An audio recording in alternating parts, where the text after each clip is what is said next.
means you have 4 different electrode combinations when you're forming your equation between the measured potential difference and the injected current right here.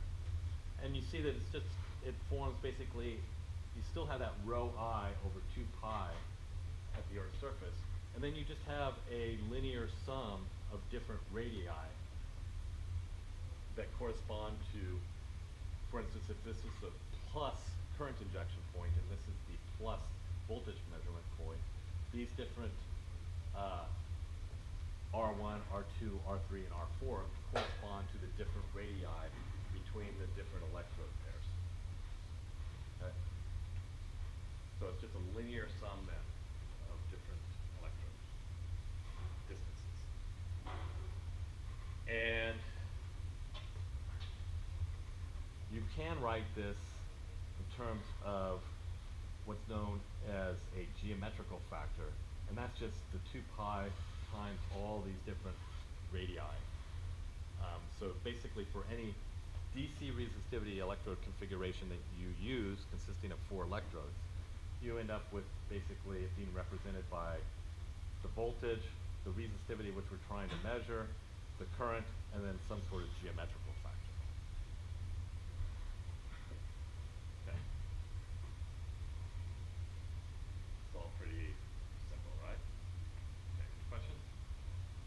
How come some of the linear sums are higher, some of the positive, some of the It has to do what you're declaring the positive, or for instance, with the current, it's the positive injection electrode versus the negative current sink.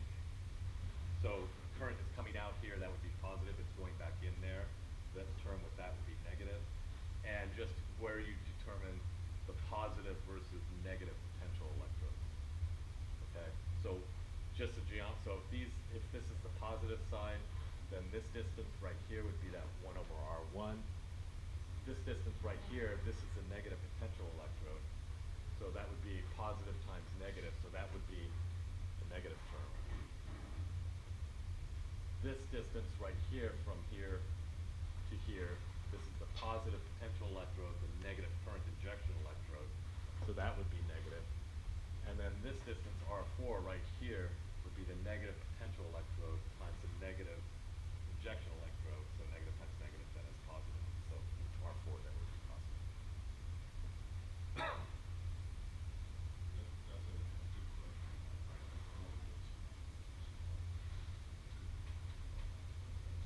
Sorry, what?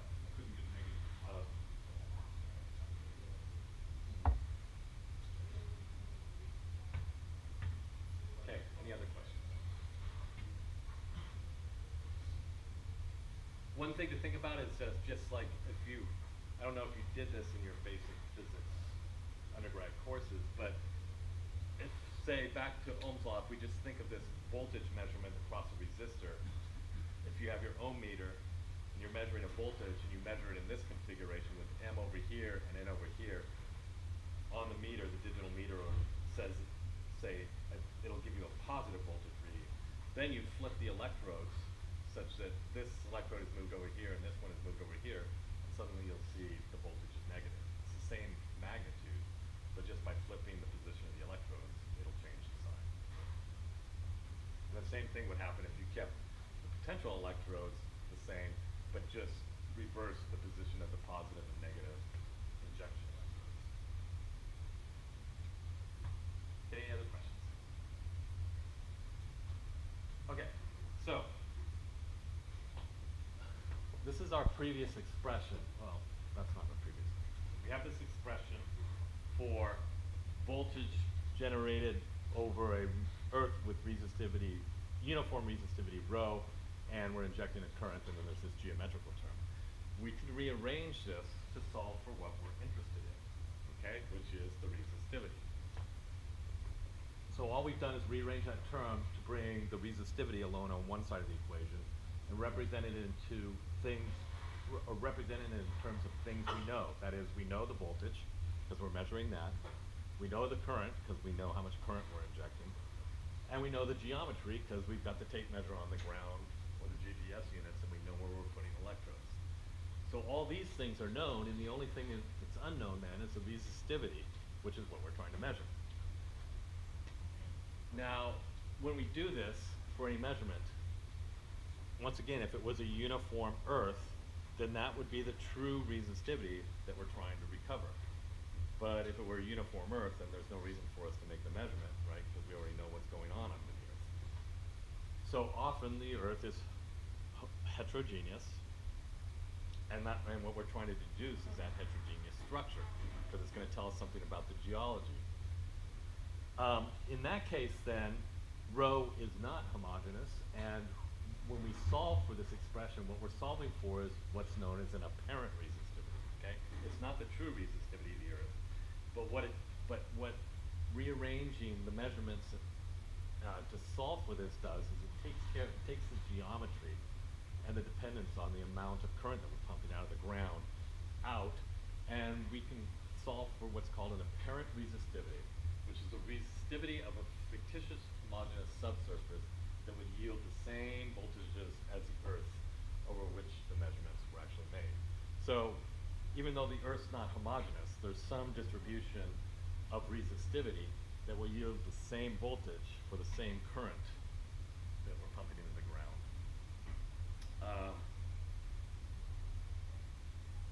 Yeah, we yield the same voltage for the same current that we're pumping into the ground. So basically what this does is it allows us to look at the data in a normalized way. And actually you can see how things change that is related to the real resistivity structure when you calculate apparent resistivity. You plot it in certain ways. And we'll get to that maybe later in this lecture, but more likely next time. Okay, so is there any definition of apparent resistivity? Remember, the biggest confusion that I think people have is that this somehow is related, is the true resistivity, and they plot it up, and then they do interpretations just based on apparent resistivity plots. But it's not the true resistivity. It's just a way of normalizing the data. We can look at it, we can then apply certain quality control to the data to make sure that it's good data, and or we can do some very hand-waving, generalized interpretations about what's going on with subsurface. But we really cannot do a detailed geological interpretation on the apparent resistivity. Okay? So, just real quick, this K factor here, geometric factor. One of the things you will find out from, as we go through the electrical methods, or as you research electrical methods and electromagnetic methods, is there's a huge variation in how people make the measurements. That is the actual electrode configuration, where they put electrodes. With seismic methods, generally we go out, we have a source position, and we put geophones on the ground at regularly spaced intervals, make a series of measurements, move things, make the same series of measurements. We don't have all these different variations in the position of the geophones and the source positions that have different names. But there's really early on in the development of the methodology, there was a number of people making these DC resistivity measurements on the surface of the Earth, and they all came up with different ways of making the measurements that they claim was better for one reason or another. So you see here's a number of different arrays. The C's here correspond to the current injection points, the P's, the measurement of the potential measurement point. And you see that just by arranging the different electrodes in different positions, you come up, there's a different name for each one of these that yields a different, most importantly, a different geometrical factor. You see that even the Wenner array even has subvariances called the beta configuration or the gamma configuration.